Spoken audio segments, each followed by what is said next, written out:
Friends, we are discussing about nucleic acids, and we know that there are two main nucleic acids as a biomolecule, DNA and RNA. In previous lecture, we have discussed about the structure of DNA. In this lecture, we will cover about the functions of DNA and RNA. We talk about the biological functions of nucleic acid. Then they perform two very important functions. First one is replication. Replication का meaning ये होता है कि एक हमारा जो DNA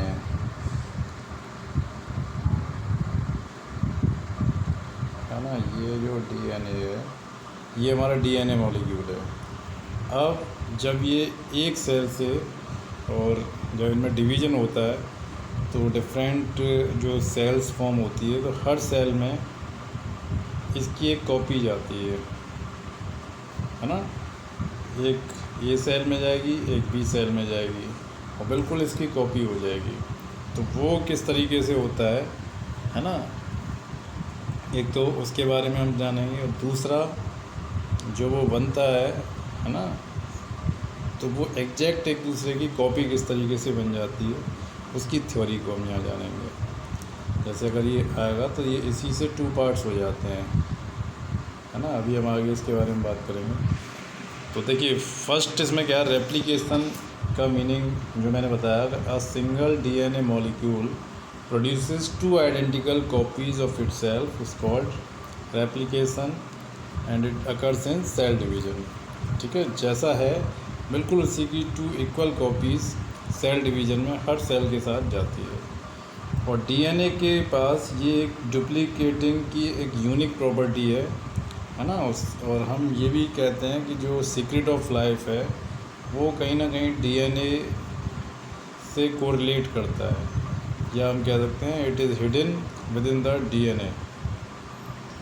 तो genetic information of cell वो इसके अंदर कोड फॉर्म में रहती है। जो इसके बेसिस होते हैं एडेनिन, थाइमिन, ग्वानिन, साइटोसिन, इनके अंदर कोड फॉर्म में ये एग्जिस्ट करती है जेनेटिक इन्फॉर्मेशन। ठीक है, अच्छा, जब सेल डिवीज़न होता है तो डीएनए मॉलिक्यूल रिप्लिकेट करता है और अपनी जैसी एग्जैक्ट कॉपीज़ बनाता है और हर सेल में वो कॉपी जाती है।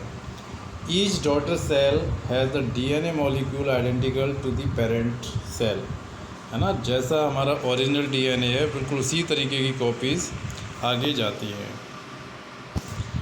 अच्छा, अब देखिए ये थ्योरी है, ये थ्योरी क्या कहती है इसको समझिए। According to prominent theory of DNA replication, यानी डीएनए का रेप्लिकेशन किस तरीके से होता है, तो उसमें ये बोला जाता है, ये बताया जाता है कि two strands of DNA helix unwind. First step में क्या होगा कि जो डीएनए मॉलिक्यूल है ना, ये हमारा डीएनए मॉलिक्यूल है। तो सबसे पहले क्या होता है, ये दोनों इस तरीके से अनवाइंड हो जाते हैं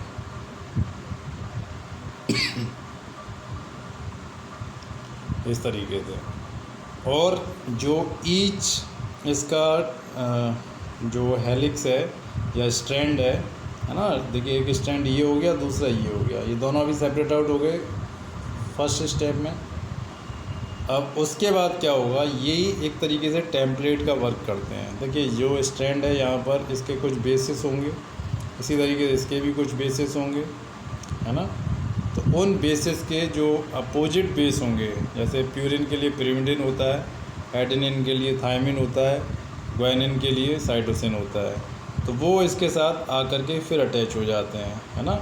तो इसके थ्रू क्या होती हैं, फर्दर टू कॉपीज़ यहाँ पर फॉर्म हो जाएंगी। जैसे ये हमारा एक है तो इसके साथ जो दूसरा आएगा कम्प्लीमेंट्री वो यहाँ आ जाएगा। ऐसे ये वाला है, इसके साथ कम्प्लीमेंट्री ये आ जाएगा। ठीक है, तो ये हमारा क्या हो गया, नेक्स्ट स्टेप ये हो गया। सबसे पहले दोनों स्ट्रैंड हैं वो अलग होंगे, उसके बाद जब वो अलग हो जाते हैं तो हर एक स्ट्रैंड टेम्पलेट की तरह वर्क करता है, यानी हर स्ट्रैंड पे कुछ बेसिस होंगे, एडेनिन या ग्वानिन, प्यूरिन और पिरिमिडिन टाइप के, तो उसके जस्ट अपोजिट उस पर आकर के अटैच होने लग जाते हैं और फर्दर हमारे 2 DNA मॉलिक्यूल्स बन जाते हैं, उनकी 2 कॉपीज़ बन जाती हैं। इसी को हम रेप्लिकेशन बोलते हैं। Specificity of base pairing ensure the exact duplication of sequence of basis in the reproduce strand of DNA। ये इसके अंदर एक यूनिक प्रॉपर्टी है कि जो एडेनिन है उस मतलब प्यूरिन है उससे pyrimidine अटैच होगा, जो भी कम्प्लीमेंट्री बेसिस हैं वही इसके साथ जा कर के क्या होंगे, अटैच होंगे। ऐसा नहीं है कि कोई भी रैंडमली आकर के जुड़ जाएगा, तो उससे इसका जो सीक्वेंस है वो मेंटेन रखा जाता है। ठीक है, तो रेप्लिकेशन में क्या है कि एक DNA से सेल डिवीज़न में जो डिफरेंट DNA मॉलिक्यूल्स जाते हैं वो सेम कॉपी जाती है उनकी, और वो किस तरीके से रेप्लिकेट होते हैं। तो उसमें जो प्रोमिनेंट थ्योरी के अकॉर्डिंग क्या है कि पहले DNA मॉलिक्यूल का हेलिक्स है वो अनबाइंड होगा, दोनों हमारे जैसे ये DNA है तो इससे दोनों DNA के अलग हो जाएंगे, फिर इनके साथ जो इनका कम्प्लीमेंट्री है ना, वो आकर के इस तरीके से अटैच हो जाएगा। ठीक है, तो ये मैकेनिज्म है जो रेप्लिकेशन में वर्क करती है। सेकंड जो इनका इम्पोर्टेंट फंक्शन है दैट इज़ प्रोटीन सिंथेसिस। ये मोस्ट इम्पोर्टेंट पार्ट है और नीट में कई बार पूछा जाता है ना। इसको हम थोड़ा डिटेल आउट करेंगे। आपको पता है कि जो हमारी बॉडी है उस बॉडी को एक्चुअल मीन में जो कंट्रोल करती है या इसकी मेटाबॉलिज्म को रेगुलेट करती है वो क्या है, प्रोटीन है। हमारी ग्रोथ के लिए सारी जितनी भी रिपेयरिंग और इम्यूनिटी के लिए जो रिस्पॉन्सिबल हैं दोज आर मेनली प्रोटीन्स, और कैटलिस्ट होते हैं हमारे एंजाइम्स, वो भी प्रोटीन होते हैं। तो प्रोटीन का बनना बहुत इम्पोर्टेंट है हमारी बॉडी में, है ना। इसको हम बोलते हैं बायोसिंथेसिस ऑफ प्रोटीन। इसके अलावा प्रोटीन हम नेचुरल फॉर्म में भी लेते हैं, जब फूड लेते हैं उसमें भी प्रोटीन ली जाती है। ठीक है, तो ये किस तरीके से बनता है उसकी हम बात करेंगे। तो इसमें एक्चुअल में क्या है कि 2 स्टेप्स होते हैं, एक होता है ट्रांसक्रिप्शन और दूसरा होता है ट्रांसलेशन। देखिए इसमें भी जो स्टार्टिंग होती है DNA मॉलिक्यूल से होती है ना। और एक और बात समझ लीजिए, जो RNA होता है ना, RNA हमारे 3 टाइप के होते हैं। एक होता है मैसेंजर RNA, एक होता है rRNA और एक होता है tRNA। दोबारा सुन लीजिए, जो RNA है हमारा, है ना, वो 3 टाइप्स के होते हैं। एक होता है मैसेंजर RNA, दूसरा rRNA, R मीन्स राइबोसोमल, जो राइबोसोम का पार्ट होते हैं, है ना, वो वाला RNA। और third one is tRNA। T means transfer का या ट्रांसपोर्ट का जो काम करते हैं RNA, सबसे छोटे tRNA होते हैं। ठीक है, तो ये 3 टाइप्स के RNA हमारे।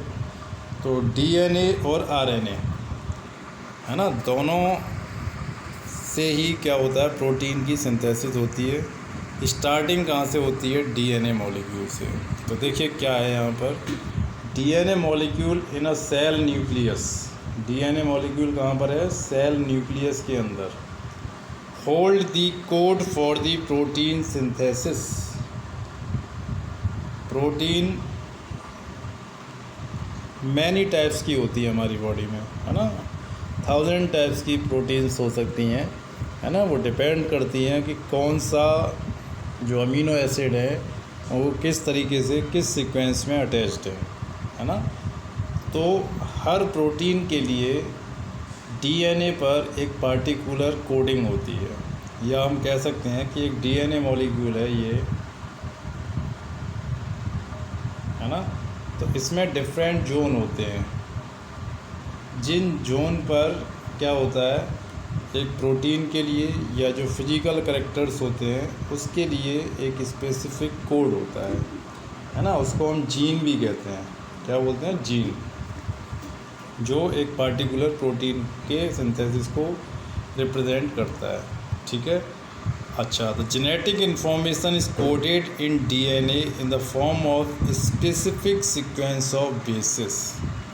तो ये स्पेसिफिक सीक्वेंस होते हैं इसमें, है ना। ये एक हमारा स्पेसिफिक सीक्वेंस हो गया, ये दूसरा हो गया, ये तीसरा हो गया, ये फोर्थ वन हो गया।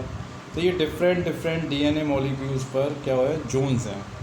उन जोन्स के थ्रू क्या होता है, एक पार्टिकुलर जो प्रोटीन है या कोई भी फिजिकल करेक्टर है ना, जो हमारी बॉडी में रिफ्लेक्ट होता है, उसको ये रिप्रेजेंट करते हैं। और यहाँ पर आपको पता है डिफरेंट डिफरेंट बेसिस होते हैं प्यूरिन और प्रोटीन के, उनका एक पार्टिकुलर सीक्वेंस होता है जिससे वो इसको क्या करते हैं, रिप्रेजेंट करते हैं। ठीक है, तो डीएनए से जो हमारा प्रोटीन सिंथेसिस की प्रोसेस है, उसमें सबसे इम्पोर्टेंट जो रोल है वो किसका है, आरएनए का, है ना। आरएनए मैंने बताया 3 टाइप्स के होते हैं। फर्स्ट वन होता है एमआरएनए।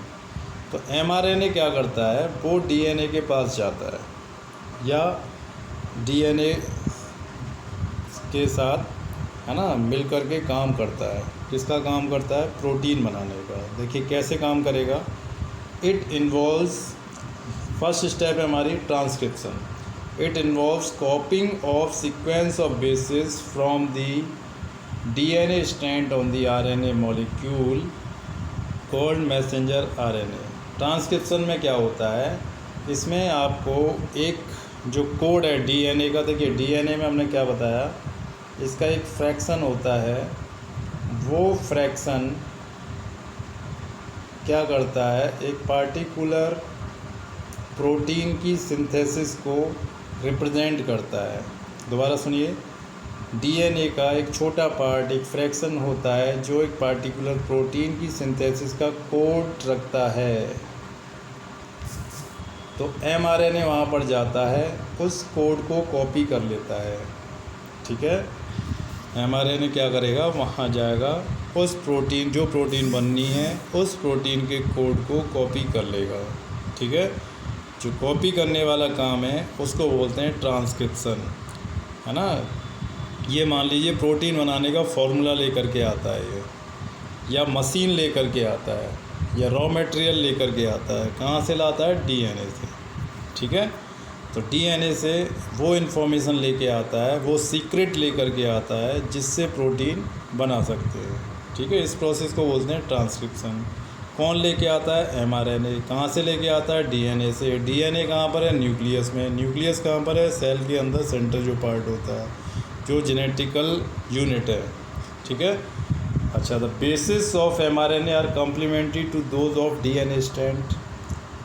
तो ये क्या करेगा, जो एमआरएनए है वो इस तरीके से अपने आप को अरेंज कर लेगा जो उस कोड के, है ना, बेसिस हैं उनके जस्ट कम्प्लीमेंट्री।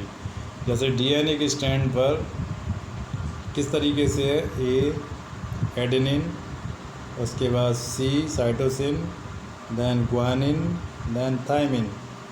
तो ये किस तरीके से अरेंज करेगा एमआरएनए, ए के लिए क्या है, थायमिन, सी के लिए ग्वानिन, जी के लिए साइटोसिन, थायमिन के लिए एडेनिन। ये डीएनए का वो फ्रैक्शन है जिसकी ये कोडिंग है बेस की, है ना। उसके जस्ट अपोजिट कम्प्लीमेंट्री जो कोडिंग है वो कहाँ पर हो जाएगी, वो एमआरएनए पर हो जाएगी। ठीक है, ये इन्फॉर्मेशन इसने यहाँ से ले ली। Messenger RNA contains only 4 basis, adenine, guanine, cytosine, uracil. DNA molecule contain 4 basis, ये तो हमको पता है। बस थायमिन की जगह पर क्या होगा, इसमें यूरेसिल होगा। ठीक है, तो फर्स्ट पॉइंट क्या हो गया, ट्रांसक्रिप्शन हो गया। ट्रांसक्रिप्शन में क्या होगा कि डीएनए के पास जाएगा एमआरएनए, डीएनए के पास जाएगा एमआरएनए, डीएनए के उस पार्ट को सर्च करेगा जिससे जो पार्टिकुलर प्रोटीन बननी है, वहाँ पर उसके कोड को देखेगा, बिल्कुल उसके कोड के कम्प्लीमेंट्री कोड एमआरएनए बना लेगा। ठीक है, इतना बनाने के बाद यानी वो कॉपी हो गया। अब उसको लेकर के वो क्या होगा, बाहर आएगा। बाहर मतलब न्यूक्लियस में ये सारी प्रोसेस हुई, टेम्पलेटिंग, ट्रांसक्रिप्शन वाली, कॉपी वाली। अब इसको पेस्ट भी करना है। पेस्ट का मतलब एग्जीक्यूट करना है, मतलब प्रोटीन बनानी है। तो इसके लिए एक मशीन भी चाहिए, है ना। मशीन का काम कौन करता है, आरएनए, राइबोसोमल आरएनए। राइबोसोमल जो आरएनए है वो एक मशीन है ना। उसमें वो फ़ोटो खींच के ले आया, है ना, वो उसकी कॉपी करके लेकर के आ गया, वो फार्मूला ले आया। अब वो क्या करेगा, राइबोसोमल जो आरएनए है उसके पास ले आएगा, वो मशीन है। अब इसमें एक इंजीनियर भी काम करता है जिसका नाम क्या है, टीआरएनए, है ना, उसका नाम क्या है, टीआरएनए, ट्रांसफॉर्मेशनल आरएनए, ये आ जाएगा। और जब टीआरएनए आएगा, है ना, टीआरएनए की थोड़ी सी एक स्पेसिफिसिटी होती है, वो समझिए।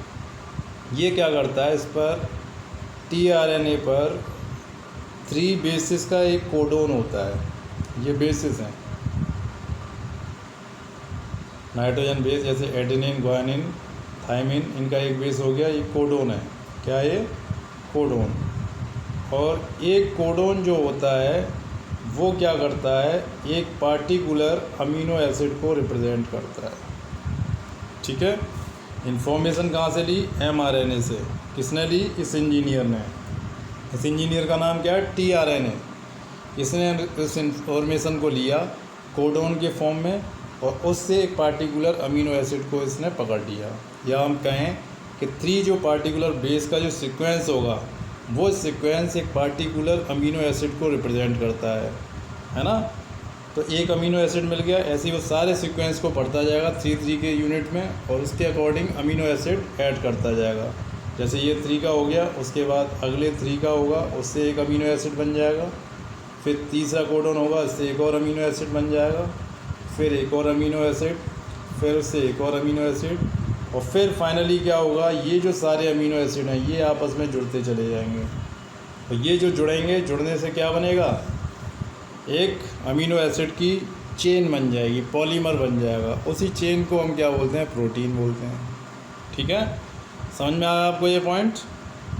मैंने क्या बताया कि डीएनए से एक कॉपी करके लाया एमआरएनए, कहाँ पर लाया, मशीन में। मशीन का क्या नाम है, राइबोसोमल आरएनए, है ना, जो प्रोटीन और राइबोसोम का एक मिक्सचर होता है ना, आरएनए का और प्रोटीन का मिक्सचर होता है, जिसे हम राइबोसोमल आरएनए कहते हैं। उसी पर प्रोटीन सिंथेसिस की प्रोसेस स्टार्ट होती है और वहाँ पर एक इंजीनियर काम करता है। इंजीनियर का नाम क्या है, टीआरएनए। इंजीनियर मतलब एक मॉलिक्यूल है वो, ठीक है, जो इंजीनियरिंग का वर्क करता है, बायो इंजीनियरिंग का काम करता है, सिंथेसिस का।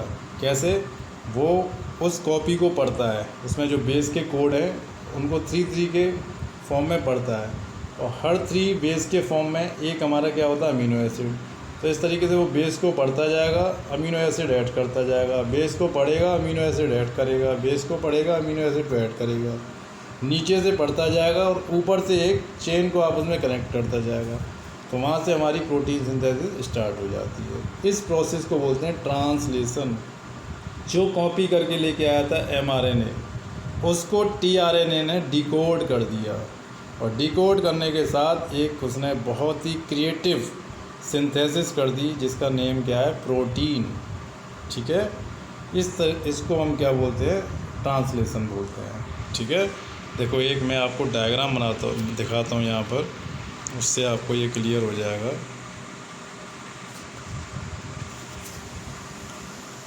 ये देखिए, ये हमारा डीएनए स्ट्रैंड है,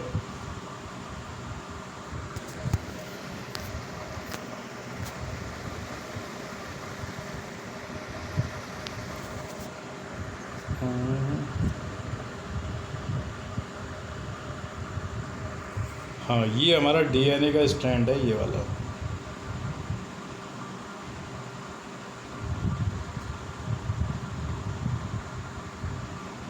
ये ठीक है, ये डीएनए का स्ट्रैंड आपको दिखाई दे रहा है।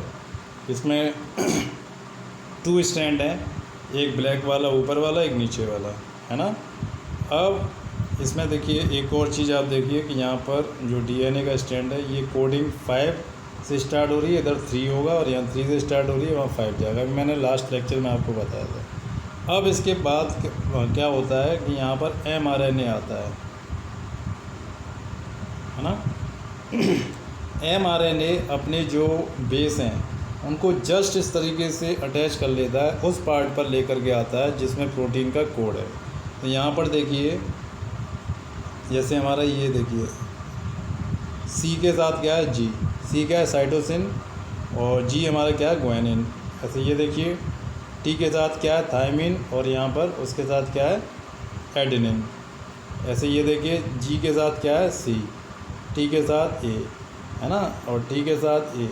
इस तरीके से इसने क्या किया है कि सारे जो कोड हैं mRNA ने उस तरीके से अरेंज कर लिए हैं जिस तरीके से यहाँ पर DNA में जो कोड उस प्रोटीन के लिए होना चाहिए। ठीक है, इस कोड को लेकर के वो क्या करता है, न्यूक्लियस होता है ना, इस न्यूक्लियस से बाहर जाता है पोर्स के थ्रू, और बाहर ये सेल है तो सेल में यहाँ क्या है साइटोप्लाज्म, वहाँ पर ये आ जाता है। ठीक है, इसको बोलते हैं ट्रांसक्रिप्शन। ये डायग्राम बनाना आप बहुत इंपॉर्टेंट डायग्राम है, ये बायोलॉजी के लिए तो मोस्ट इम्पोर्टेंट है ये। और सेकंड जो स्टेप है हमारा,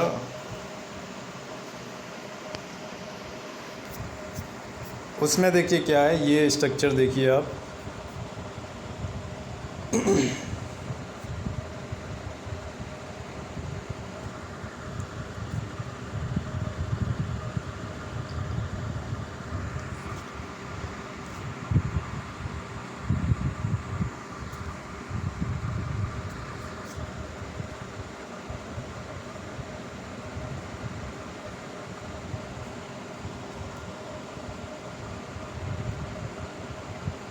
हाँ यहाँ देखिए जो कोड था वो बन करके बाहर आ गया, कहाँ पर साइटोप्लाज्म में। ठीक है, अब साइटोप्लाज्म में जो आपको ये बड़ा वाला पार्ट दिखाई दे रहा है, ये मशीन है जो राइबोसोमल आरएनए का हम कहते हैं, है ना, RNA 3 टाइप के हैं, तो ये वो वाला पार्ट है। इसमें ऊपर बड़े वाले राइबोसोम है और नीचे छोटे वाले, आपने पढ़ा हुआ 30S 50S 70S। एक्चुअल में क्या है कि RNA के डिफरेंट साइज़ होते हैं राइबोसोम के अकॉर्डिंग, और उसको एक श्वेत वर्ग साइंटिस्ट थे, उन्होंने सेडिमेंटेशन प्रोसेस से उसको सेपरेट आउट करने का, है ना, वे बताया था। उसके बेसिस पे हम राइबोसोम जो होते हैं उनको क्लासीफाई करते हैं। तो नीचे छोटा वाला RNA है rRNA, ये बड़ा RNA है। ठीक है, तो ये rRNA मशीन पर आ गया, कौन लेकर के आया, mRNA ये वो वाला कोड लेकर के आया है। ठीक है, इस कोड के पास क्या है, डिफरेंट टाइप्स के बेसिस का सीक्वेंस है ना। अब यहाँ पर इंजीनियर आ गया tRNA, ये tRNA है ये वाला। ठीक है, ये वाला हमारा क्या है tRNA, ये वाला। अब ये क्या करता है, यहाँ पर 3 कोडोन होते हैं, मतलब 3 बेसिस है, 3 बेसिस का जो ग्रुप है उसको कोडोन बोलते हैं। उसको रीड करता है और रीड करने के बाद उसके करस्पॉन्डिंग अमीनो एसिड को पकड़ लेता है, ये अमीनो एसिड है। ठीक है, इसी तरीके से आगे पढ़ेगा, एक और अमीनो एसिड को मतलब पकड़ेगा, फिर आगे जाएगा उस कोडोन को पढ़ेगा और नया अमीनो एसिड पकड़ेगा। ठीक है, इस तरीके से अमीनो एसिड्स का सीक्वेंस बनता चला जाएगा। ये देखिए ये अमीनो एसिड का सीक्वेंस है, ये जो बन रहा है। ठीक है, और यही हमारी जो ग्रोइंग पॉलीपेप्टाइड चेन होगी उसी को हम क्या बोलते हैं, प्रोटीन। इस तरीके से tRNA जो mRNA लेकर के आया इन्फॉर्मेशन, उसको इसने डिकोड किया और साथ में ट्रांसलेट करके और प्रोटीन को बना दिया। इसी वजह से हम इसको क्या बोलते हैं, प्रोटीन ट्रांसलेशन या प्रोटीन सिंथेसिस। ठीक है,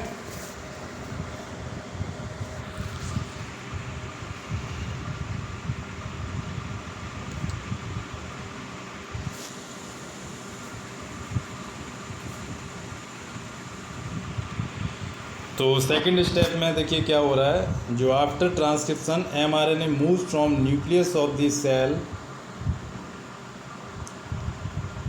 to a ribosome in cytoplasm. ठीक है, राइबोसोम पर आएगा rRNA के पास, जहाँ पर प्रोटीन सिंथेसिस स्टार्ट होगी। उसके बाद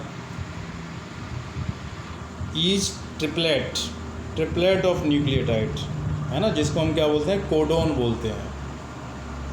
सीक्वेंस होता है बेसिस का, जैसे एडेनिन, ग्वानिन, साइटोसिन, ये एक कोडोन हो गया, है ना। इसके करस्पॉन्डिंग एक अमीनो एसिड होगा कोई भी। Each codon specifies 1 amino acid. Many amino acid have more than 1 codon. कुछ अमीनो एसिड ऐसे भी हो सकते हैं कि जो एक से ज़्यादा कोडोन यानी 3 के ग्रुप होंगे, जब वो जुड़ जाएंगे तब एक अमीनो एसिड आएगा। ठीक है, और ये अमीनो एसिड आपस में जुड़ते चले जाते हैं, किसकी हेल्प से, tRNA की वजह से, tRNA। ठीक है, tRNA यहाँ पर क्या है, ये वो मॉलिक्यूल है, बायोमॉलिक्यूल है जो इंजीनियरिंग का काम करता है प्रोटीन बनाने में। ठीक है, mRNA क्या काम करता है, इन्फॉर्मेशन लेके आता है DNA से, वो टेम्पलेट लेके आता है जिससे पार्टिकुलर प्रोटीन बनाई जा सकती है। rRNA क्या काम करता है, ये उसको प्लेटफॉर्म प्रोवाइड करता है, एक मशीन का काम करता है जहाँ पर एक तरीके से कोड जाएगा और दूसरी तरफ से वो डिकोड होकर के प्रोटीन सिंथेसाइज करता जाएगा। ठीक है, अभी मैंने 2 डायग्राम बनाए थे, उसको आप देख लीजिए। ठीक है, इसकी आप प्रैक्टिस करिए, नेक्स्ट क्लास में हम आगे इसको डिस्कस करेंगे। Thank you.